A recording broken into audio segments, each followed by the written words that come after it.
watch the freeholders accept the discussions on the floor. Nobody gives the freeholders a plus. I have to. Number one, as Director of Consumer Affairs and Weights and Measures, I have to thank each one of you for allowing us to do what we do. Number one, Mary Ann O'Brien comes to every single forum regarding helping people save their homes. Something, too, very important right now. People need to stay in their homes. They are losing them. It's unfortunate. They're being taken advantage of. So we're able to network with the state and private agencies to bring the information to the public. We couldn't do that without the Freeholder Board support. I thank you. I've been working here 34 years, and I have to tell you, I've enjoyed every minute of it, even though you give each other a hard time. God bless all of you. God bless everybody in this room. If you got something to say, you say it. I got something to say, I said it. Thank you. Amen.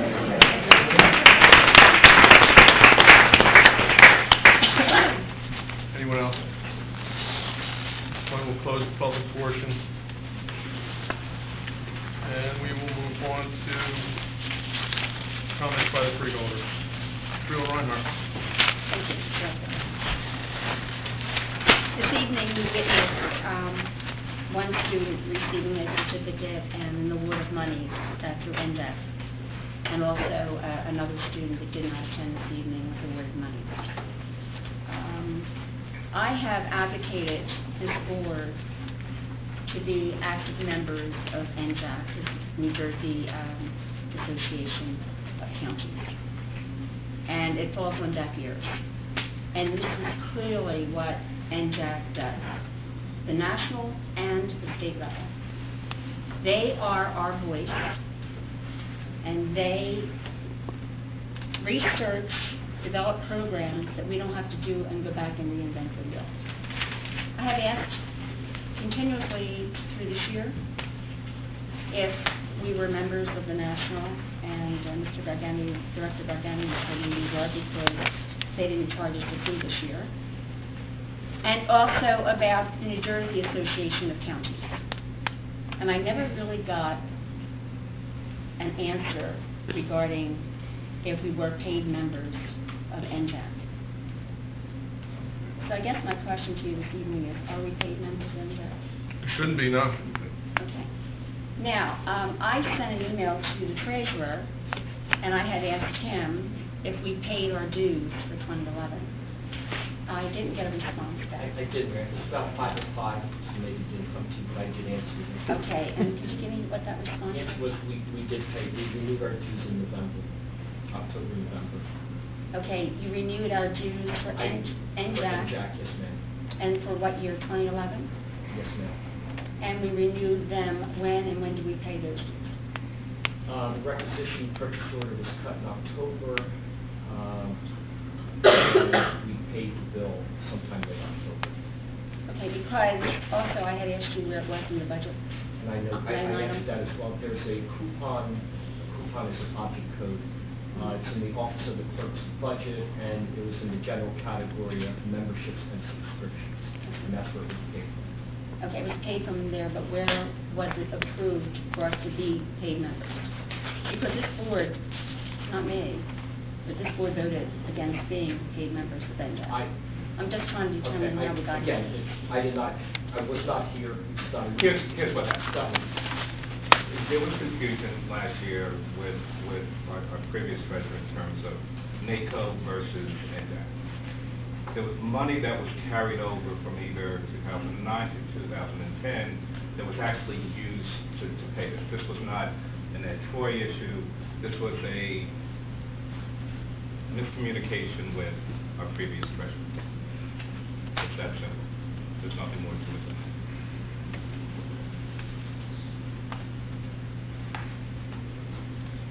Okay, because I have a document that's August 4th, 2011, which is from NJAC, and it's to you, Mr. Drayton. And it says, please find attached for your review and approval the 2011 invoice from New Jersey Association of Counties for the second consecutive year. recognize the unprecedented economic times of our local governments are struggling, we did not increase our county dues for the calendar year 2011. Now more than ever, county governments must maintain a unified, proactive voice in Trenton. With this in mind, we look forward to working with you on advocating for legislation, regulation, and policy directives, empower county governments to operate more effectively and efficiently. As always, thank you for your time and consideration, and please do not hesitate to contact me with any questions or concerns. Then, on this letter, it says, this is 8/15/11, it says, Ed, I believe that the funds to pay the NJAC 2011 dues were included in the 2011 budget. If not, let's discuss. So I guess my question here this evening is, I recall, and we have to go back on the minutes, and I had asked that we be members, and we were told no, that we weren't going to be paid members of NJAC, and I think, Director, you recall that. Yes, do. So how did this happen? We weren't paid members in 2010. There was money, again, my conversation with Kurt was that there was some confusion as to whether or not we were going to be paid members of NJAC and NATO in 2009, 2010, and the money was carried over. I don't, beyond that, I don't know. I don't know if your point is that you're happy that we're paid members of NJAC or you're not. It doesn't matter if I'm happy about it. I'm trying to determine once again if we voted that we didn't want to be paid members, or they voted they didn't want to be paid members. I don't think they voted. We never voted that. They never voted. We voted a budget. We voted a budget. Okay, and it wasn't part of the budget. How did we get to paying it in October of this year? They made a mistake. All right, thank you.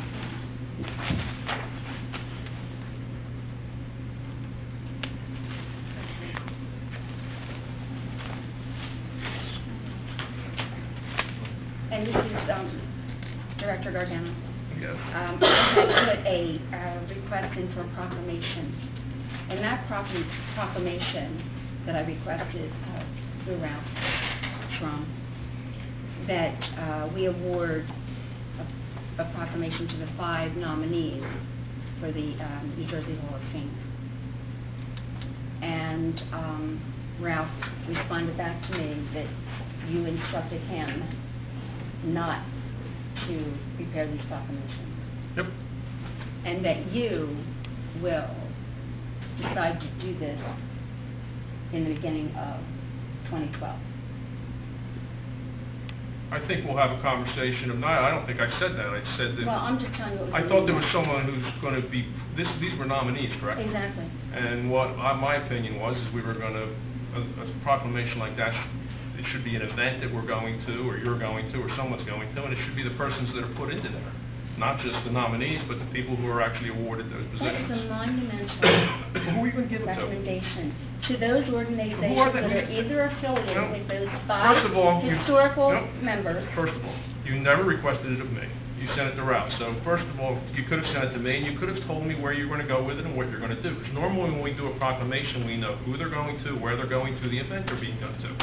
You basically asked for 5 people, and I think are all deceased, and with no other information than that. So I would have hoped that you would have given me more information, or actually contacted me, or a conversation with myself could have been done. I think it would be helpful if there was some type of direction in the county, because when I first came on board, I had asked Ralph, I sent it to Ralph, and I believe I sent it to some of the freeholders, one of the freeholder directors. And Ralph, I had asked you to develop a format, a form, so that walked us through how we were to fill out for a proclamation and give all the finite information so that we would have it and we could expedite it expeditiously. And that never happened, and you did just respond back to me why. Well, let me, first of all, I don't recall you asking me to do that. That's okay. Do you want me to get my Good, email? no. I'll go in and get it. Oh, boy. We don't need it. No, truly. I believe No, this is, when I say something, if you want to tell me I'm from outer space, okay, I want to make sure my antennas are on straight and strong. This is why I put these things in writing. I don't make it up. I'm not saying you made it up. I don't have this think- great imagination, okay, so, If- Well, if what I you- was gonna say is this. I don't recall that, however, that filtered down, and I don't know where the idea is, but originally with you, I'm good with that. I mean, I looked at how legislative offices gave release and what have you. I mean, they have an office up in Trent that prepares proclamations, but they wait for them to come back. The problem I had with this, and I dealt somewhat with legal, I dealt with Mr. Drayton on this. The problem I had with it was, if you contacted me on Friday and said there was a returning military person from overseas that we can giving a proclamation to, and I'm having you fill out a form and then give it to somebody to approve. By the time I get that done, you don't have your proclamation.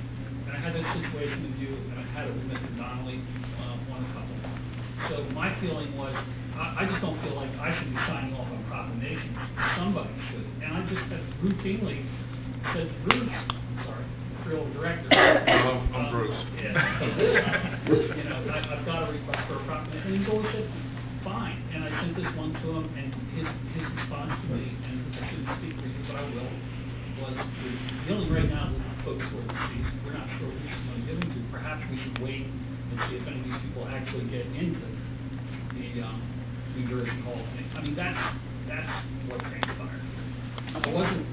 I wasn't trying to be arbitrary. I'm not. no, I wasn't putting the finger at you, Ralph. And Mary Ann, your idea, you put that idea through before I was here.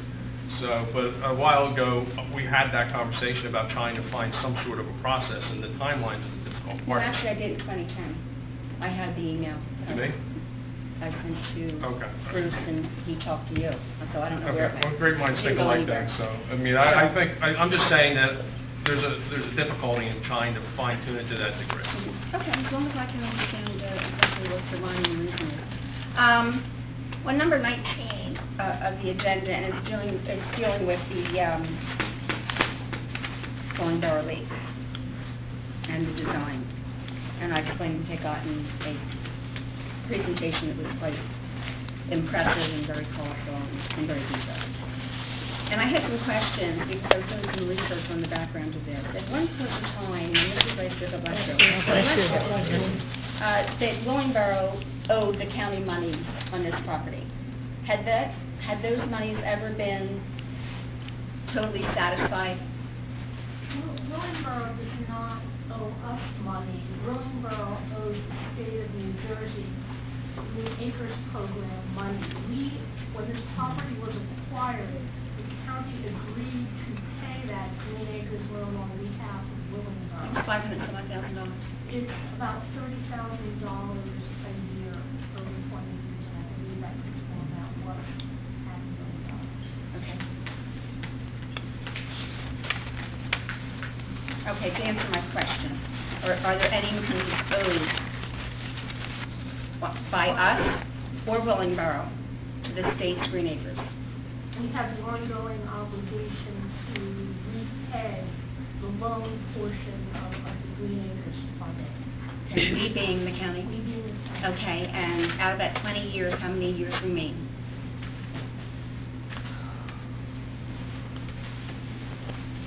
Don't have that. My guess is that it's at least 10. So another $300,000 that we owe?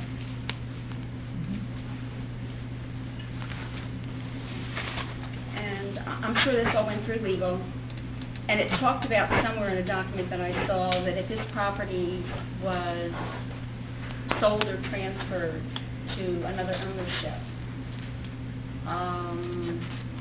that it had to meet certain criteria. So did we meet that criteria? The entire process is reviewed by legal, and yes, Our legal? yeah, our people, everybody's reviewed, yeah. I'm sure Willingboro had it reviewed, and we had it reviewed also, I Also, mean. the state of New Jersey State of New Green Jersey. Acres program. Yes. reviewed it very thoroughly. So does that come off of Willingboro's ROSI? Question. It probably will, it always has been on our lottery as well as the township's because we're on the easement. We're on the easement. So will it come off the lottery? I I imagine if they want it off, they can get it off, but. Okay, but I once don't it's see on a- any sense in doing it. But once it's on a roster,